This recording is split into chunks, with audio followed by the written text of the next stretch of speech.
Probablement le mot le plus important est le mot pourquoi. Pourquoi je dis cela? Pourquoi je fais cela? Et cette interrogation va ainsi nous permettre de tenter d'être le plus juste entre ce que nous sommes profondément et ce que nous faisons, disons, vivons chaque jour.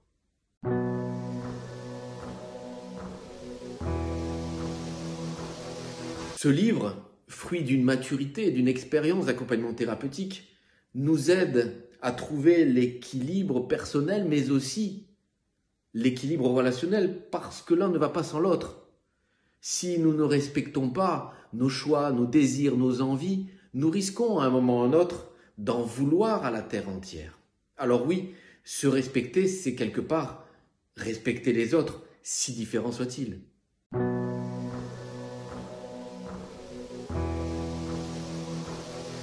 Cet ouvrage décrit 4 axes fondamentaux. Le premier étant l'autonomie, être autonome de manière à ne plus répondre aveuglément aux attentes des autres, à ne plus craindre leur jugement à coups de « je dois » et « il faut ».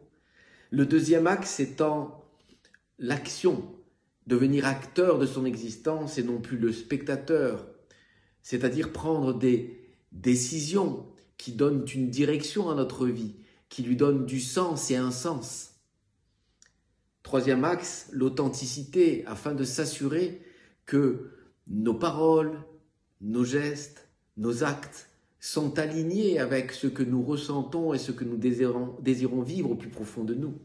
Et enfin, le quatrième axe étant l'attention que je porte aux autres et au monde autour de nous, car le lien est fondamental et le but n'est pas de devenir égoïste et méchant.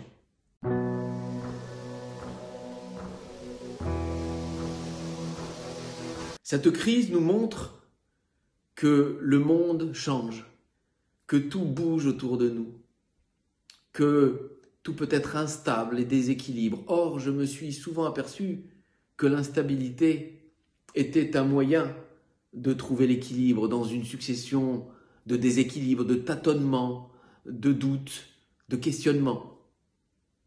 Alors oui, le changement est là tout autour de nous, et peut-être est-il l'occasion de prendre conscience que nous pouvons changer dans nos existences, améliorer un certain nombre de choses pour être davantage en justesse et en harmonie avec ce que nous voulons vivre au plus profond de nous.